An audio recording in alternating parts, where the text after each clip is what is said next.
So welcome to Think Tank with Scott and Will. I'm Scott. And I'm Will. We're driving at the moment, so you may hear pauses. Don't worry, I'm not driving, and I'm doing other recording, so we're being good. Well, you may have to worry, because I'm driving. Which is always a worry. Anyway, which is perfect for the subject that we're going to talk about tonight. We're going to be talking about Zen. And virtually, some key ideas of what it is.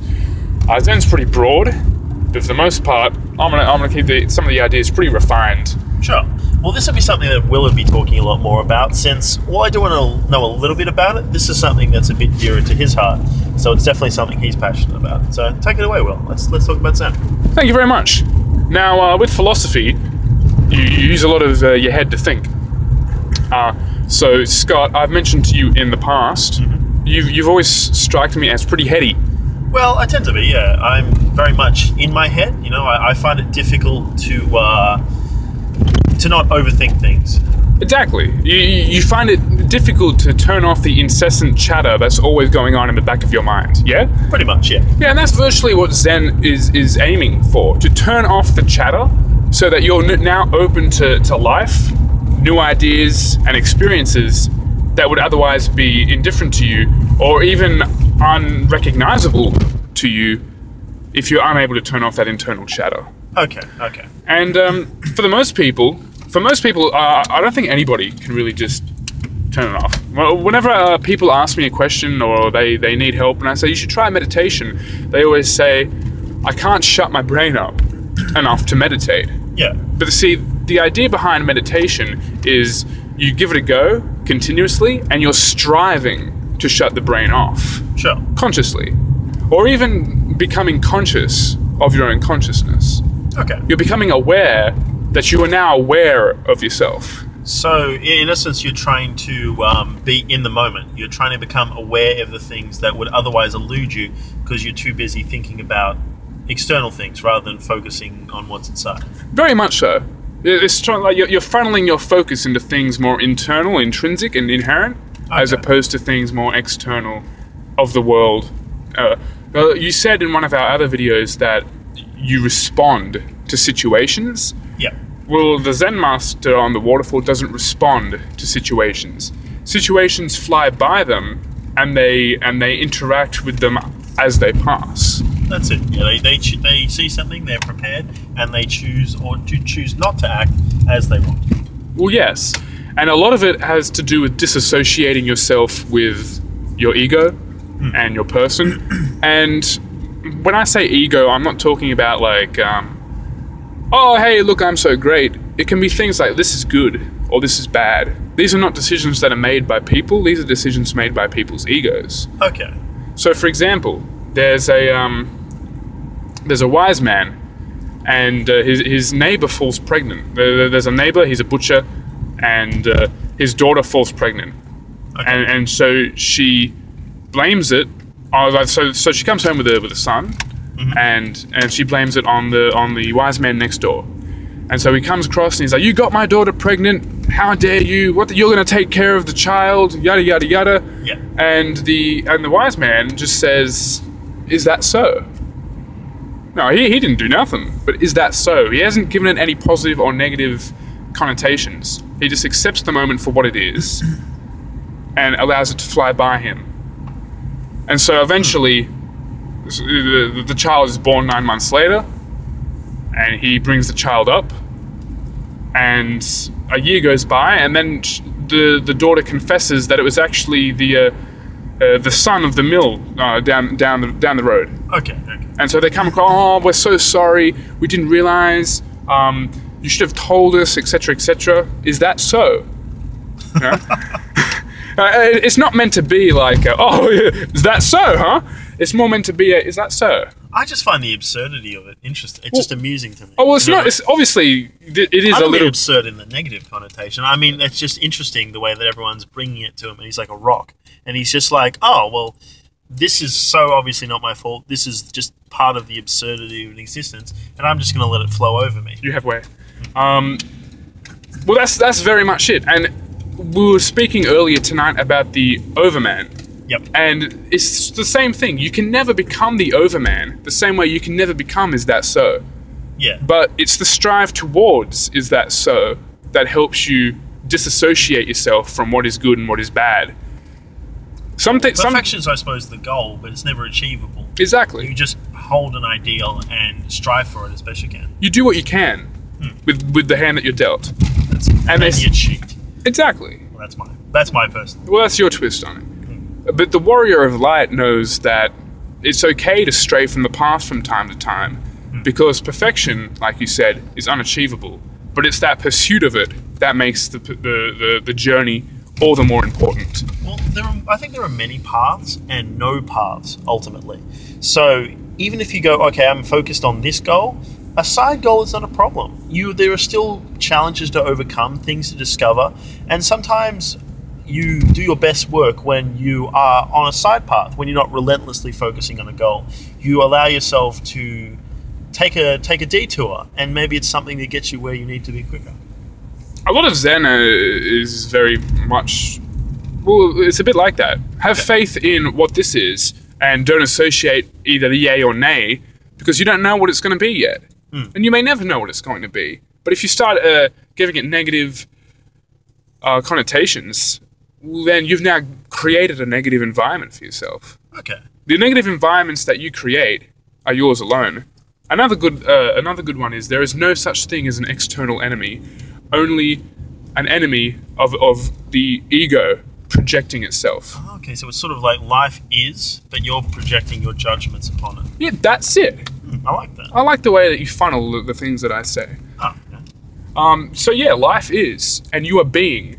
So funnel the content out of being, and well, that's the pursuit, really. You've got the being of life, but too many people are consumed by what is inside that being, the content of that being. Okay. And yeah, so when you get caught up with the content of being, what's in life, we forget about life itself.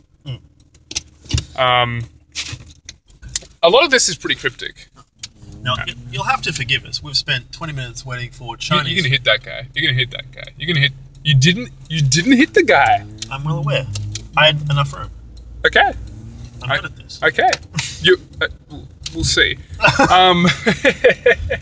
Anyway, yeah. So a lot of it is very cryptic, but like once you've worked on yourself a little bit, I think that you said this. Once you work on yourself a little bit, you understand. Well, you've got to be open to the knowledge that's being presented to you.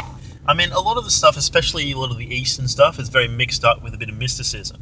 I mean, Western philosophy tends to give it to you straight. You know, here's what you need to do.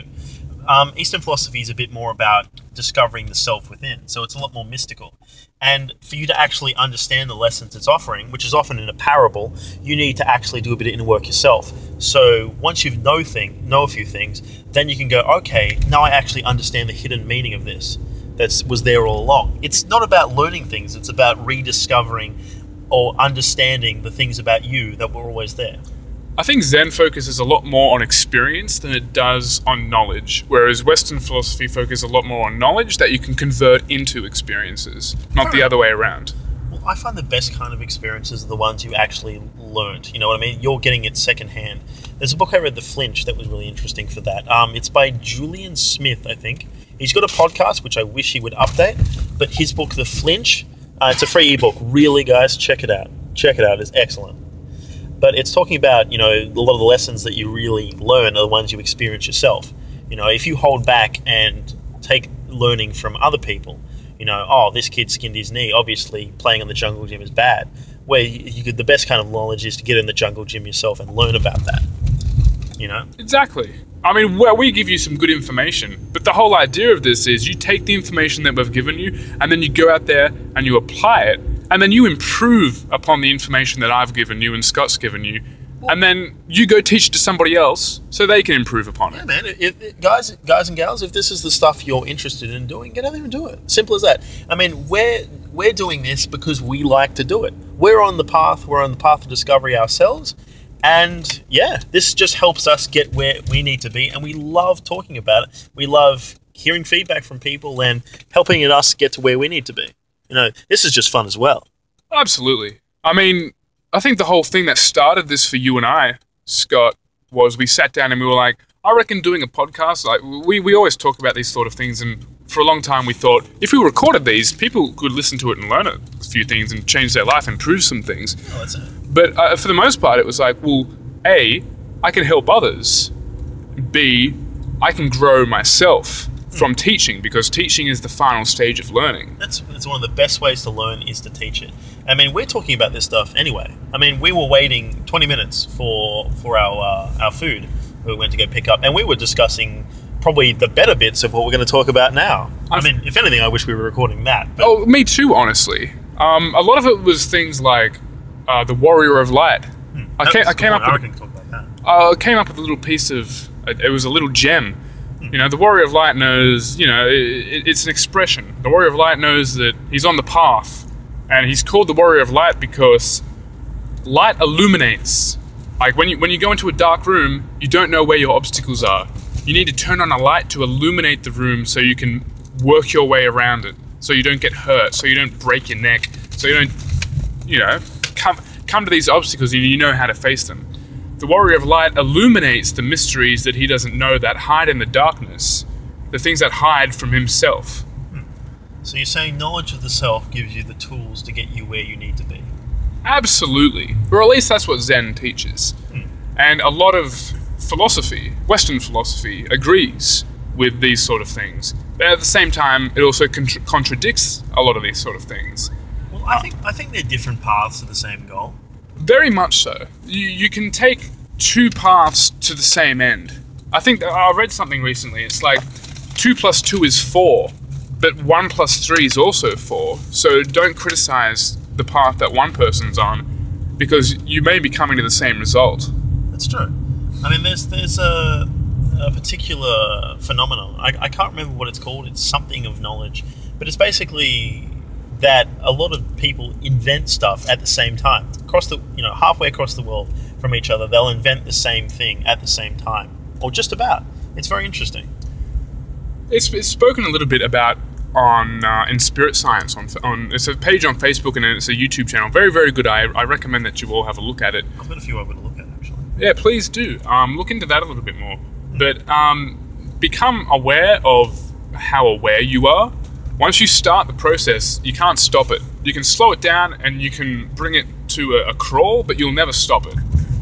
So take some time to breathe. Breathe deeply. Feel the breath inside you. Feel your hands and feet and limbs and your hair and nose and eyes. And feel your body. And then you'll start noticing that you're not thinking about it, you're just feeling it. And then you take that moment into true appreciation, because you're not thinking about all this other stuff. You're not thinking about content, but you're focusing on being. Well, that's it. I mean, I from my own personal experience, I found that's very important. You know, you're always considering, okay, what's next? What's the next goal? What's the next thing to happen? I've got to do this later. But life is a collection of nows, you know? And if you concentrate on the now, if you concentrate on the present moment, you'll set the stage for these later moments to be so much better. You know, you concentrate on yourself. Actually, my shoulders are really tight. I've got some imbalances. I'm not thinking straight today. And you can correct those things in the moment and just be a better, happier person. I mean, life is a collection of moments. You may as well make those moments happier. And if you can get in touch with yourself, it's a lot easier to do. Absolutely. You shouldn't wake up. I wake up every single day looking forward to one thing. Even if it's just something silly. Sometimes I wake up every single day excited to go to TAFE so I can be funny, make people laugh, and have those people make me laugh. And sometimes that's all I care about. Well, I'll give you a funny personal example. My housemate, she has a lot of chronic pain and a lot of stress, and you know, there's a lot of challenges in her life that she's, you know, trying to overcome, but it's very, very difficult stuff. And it's the little things she's found that make life worthwhile, that keep you in a good mood, that keep you happy. Now, she's gone in her car, she's eaten half a Snickers bar and left the other half in there. Now, each time she gets in a car, she's like, oh man, you know, life's pretty bad, I've got to go visit the doctor, go to the hospital. Oh yeah, hell yeah! I've got half a Snickers bar in the car. That's She'd awesome. share a Snickers bar. You know, I love Snickers. That is She won't eat exactly it because you know she'll get excited about it the next time. That is It's the little awesome. things. You know? I like that stuff, man. You know, That's the sort of stuff I like to hear. they don't have to be big and grand. They can just be silly. You know, whatever causes meaning for you is what you should focus on. You know, it's your path. Get to your own 2 times 2. 2 times 2. You know. For the most part, I think that's a good introductory session into this sort of stuff. Okay. Personally, I'm pretty dead set on dinner. So Oh, tell me about it. Like Will's sitting on like a giant box of all the good Chinese. well, technically the box is sitting on me, and that's Actually, good point. that's the way I like it to be.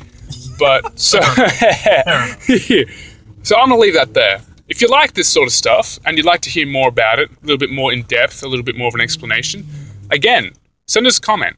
Watch all our videos. Send us a comment. Tell us which ones you like. And Like, comment, and subscribe, as everyone tends to like, say. comment, and subscribe. Well, we're here to talk about what you want to talk about. We love talking about things. I'll talk about whatever. Yeah, We exactly. were talking about Hitler and gas chambers before. Yeah, true.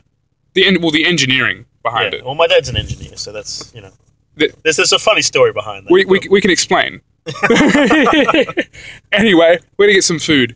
We'll catch you guys later. Have a good one. Take care, guys.